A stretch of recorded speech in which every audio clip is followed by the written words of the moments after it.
I'm Japanese.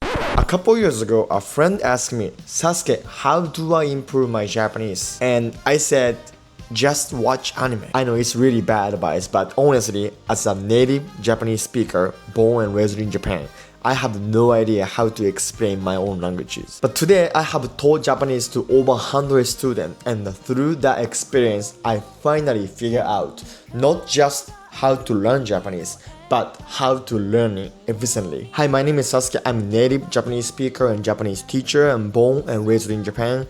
And today I'm going to share with you the 6 clear steps to master Japanese efficiently. So before we start, I want to talk about the most important things, which is the mindset. This is the part everyone skip, and this is the reason why most people fail. So first mindset rule is consistency beat intensity. So for example, like if you study Monday to Friday 10 minutes every day, it's better than you study 1 hour on Sunday, because your brain doesn't care how hard you push once.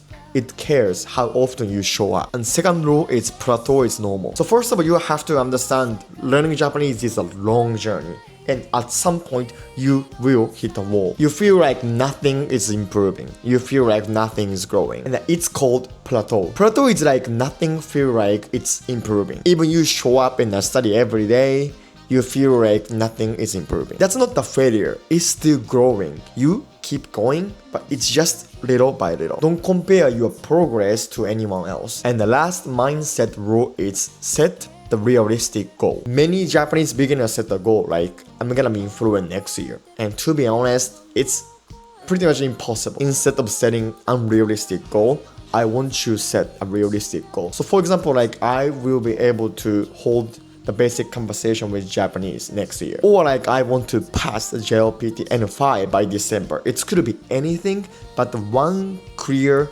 realistic goal. And if you set the goal, just keep going. Okay, so here is the roadmap. This is the 6th step to master the Japanese efficiently. So first, Hiragana and Katakana. The second, vocabulary and essential phrases. Third is core grammars. Fourth is how to ask questions. Fifth is Kanji. And sixth is immerse and daily output. It's really simple, so let's go through each one. So phase 1, Hiragana. This is your foundation. Think of it like the alphabet in English. It's a set of symbols and each one represents a sound. So first of all, you have got your 5 vowels. A, I, U, E, O. Then consonant combine with those vowels. K sound, ka, ki, ku, ke, ko. S sound, sa, shi, su, se, so. N sound, na, ni, nu, ne, no. Every sound in Japanese is built from this combination. Once you know the system, you can read everything, even if you do not know the meaning yet. And how to learn Hiragana? Could be anything, to be honest. You can get a Hiragana sheet or flashcard or anything, but what I recommend is write and say it at the same times. I read one article before and it said, more sense you use when you are learning, the more efficient you remember something. The flashcard could be good, but you basically use the I, which is a 1 sense. But if you write and say it out loud, you basically use your eyes and your hand touch and your voice, and you also hear what you say. So you use your ear as well. So you use a full sense. So to be honest, this is my personal opinion, but I prefer just say it and write it down whenever I remember something. And again, set the realistic goal. You can probably like learn 5 to 10 hiragana every day. Don't be like 30, 40 hiraganas every day. And after that, move straight to the katakana. So katakana is more like a muscular shape, and it's for the foreign world, like a menu, brand name, signs everywhere in Japan. So hiragana first and the katakana after. And now you can build your vocabulary. And to be honest, this is also important part. If you don't know any vocabulary, you cannot speak Japanese. So I want you to pay attention and focus on it. But here is the truth, like we forget everything fast. Day 1 after learning a word, you have already lost 30 to 40%. And by day 7 without review, everything is gone actually. And this is called forgetting curve. Let me show you one technique to solve this problem, which is a space repetition. So basically, space repetition is you learn a word today, review it tomorrow, then 3 days later, 7 days later, 14 days later, and 30 days later. Each gap get longer because your brain now trusts that word is important. So basically you tell your brain that this word is important, please remember. And your brain's gonna be like, then this word keeps showing up, I should remember it. So today, if you learn the 10 vocabularies, make sure you review it tomorrow, 3 days later, 1 week later, 2 weeks later, and 4 weeks later. And without review anything, you will forget everything. Also, learn the word you actually use. Do not learn like elephant or volcano because you're not gonna use it, right? Now start with real daily life word like friend, I, today, tomorrow, next week, every day, or it could be anything. But the word you actually gonna use. Also, do not just learn word. Make sure you learn phrases or like real life in sentences. Like, おはようございます Good morning.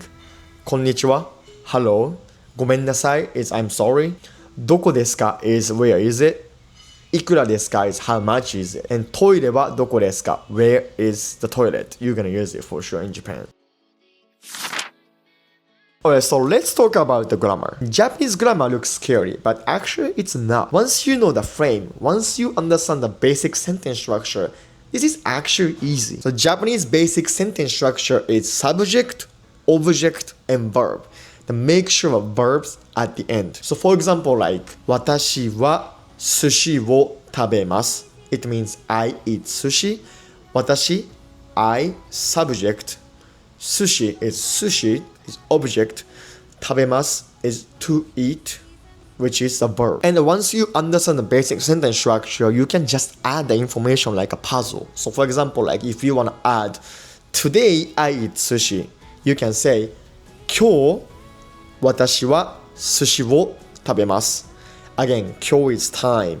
私 I subject, sushi object, verb, which is a 食べます Or if you want to say like today I eat sushi at restaurant, you can say 今日私はレストランで寿司を食べます So make sure 食べます which is a verb at the end, and time, subject, location, object, and verb. It's like a puzzle and I understand it's overwhelming a little bit, but once you start understanding, it's actually not that hard. By the way, if you want to learn Japanese, I'm doing a free Japanese learning newsletter. So there's a link in the description, so please subscribe my newsletter. And don't worry, it's 100% free, so it's not gonna be extra charge or anything. I just want to help you to master Japanese. And after that, you have to learn the particle, and the particle is gonna be a little bit hard, to be honest, because it's a lot. But I'm gonna make another video about particles, so I'm gonna just skip this part. And then verb conjugation. So 食べます is to eat, which is a polite present, but you have to learn how to say past or past polite or negative or past negative as well. This is a conjugation, and this is also a huge part in Japanese, so I'm gonna skip this part, but in the future I will make the video again. If you are interested, please let me know. So next one is how to ask questions. So this is also really important, to be honest, because once you can ask a question, you can have a real conversation with the Japanese. So in Japanese, asking question is simple. You just need to put ka, which is a question particle, at the end of sentence. So for example, like これは寿司です It means this is sushi. But if you say これは寿司ですかIt means, is this sushi? So you just need to put the ka at the end. But of course, you still have to learn the key question word, like which is like a nani, what, doko, where, itsu, when, dare, who, どうして is why, ikura is how much. But you can remember as a frame as well. So for example, like place はどこですか It means like where is the place. Person は誰ですか It means who is that person.